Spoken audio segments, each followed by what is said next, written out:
Hey, Leslie here from Silent and Rolling Acres. Today I'm going to share with you a little bit about our practices for this fall transition period from summer grazing to our winter bale grazing with our farm here in Wisconsin, where we raise goats and sheep with regenerative farming practices.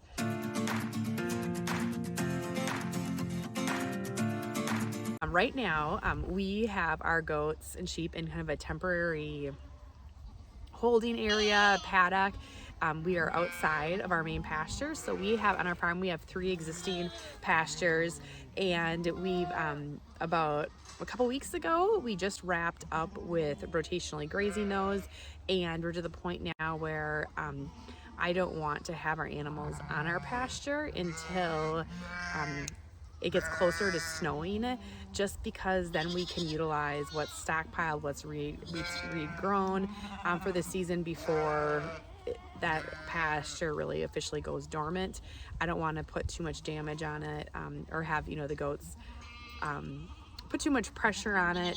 In this in-between period, we also run into issues with putting up fence once the ground freezes.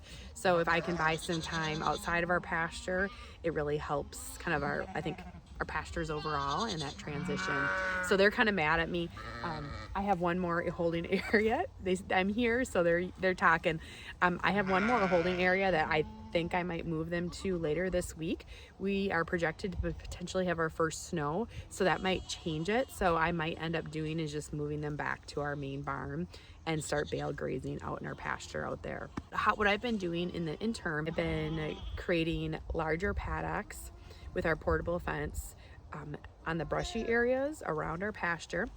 And then also bale grazing, which you can see over here. We're starting kind of the bale, well, I guess you could call it bale grazing, but bale feed, it's not totally in line with our bale grazing practices. It's pretty close, but we're feeding hay over here with round bales, while they also have access to brush and browse and grasses. Obviously, in this paddock that you're looking at here, they've eaten all of that.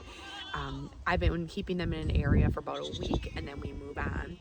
They do have access to some more pasture shelters. Typically, if our animals are in the woods or have tree coverage, brush coverage during the summer months, I'm not as concerned about having pasture shelters. But because we are transitioning to fall, and that means in Wisconsin we're losing leaves on our trees, there's less coverage that way, and we're getting more rain, which rain is a good thing, but goats are not always maybe as tolerable with rain, with a little less coverage. So we've made sure that they've got more shelters in this area as well. Yeah, they think I'm going to move them. Not quite yet. They're trained well. So also in this area, because we're supplementing with hay, we will start to feed or provide supplement tubs for them. And so there is a specific tub that we use from Purina. It's an Accuration tub. I really like it because it goes well with our grazing system here on our farm. They use it when they need it. And then especially when we're transitioning off of fresh forage to stockpiled or bale or feeding bales, it's kind of a nice in between need. And we're also getting ready to we'll be breeding in about a month. We don't necessarily use it for breeding, but we just like it specifically for that period or for flushing, but we're using it more as kind of maintain that threshold of the standard kind of level of nutrition as we transition our different feed types. We want to make sure we're supporting our animals as needed. I really like them because I've noticed as we used them over the years that they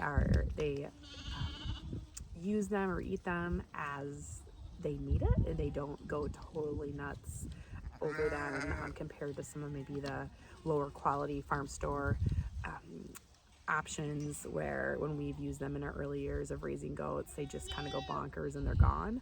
And I don't even know if they really had a benefit, but these have worked well for us. We have access to water. So in this area, we are able to take a hose from our seasonal water line and run it out here Now, I was just looking at the temperatures for the upcoming week. The next few nights we're looking okay, but we are going to get into the 20s, which, you know, is cold to start with, but not ultra cold for Wisconsin. But that does mean potential freezing for water lines. So those nights, as I look at kind of our trends, I think we're going, well, not think, what we'll do is we will fill up the tanks late afternoon, disconnect the water. I'm going to put probably I'll put some keys in our water line. Those are kind of the access points where we normally can hook up our water tanks so the water can be released. I may blow them out a little bit with a compressor. We usually do at the end of grazing season. I probably will. If I put multiple keys in the ends of our lines, I'm not as concerned because the water has room to move. And then we'll kind of reconnect everything back during the day, just because this group in particular drinks a lot of water, and we only have a 60-gallon tank, and they'll need more than that during the day, especially now that they're eating more dry forage than fresh forage, which means they're going to need more water intake. But at some point we will get to the point where we will have to fully blow out our water lines and move to a mobile water unit that will fill up.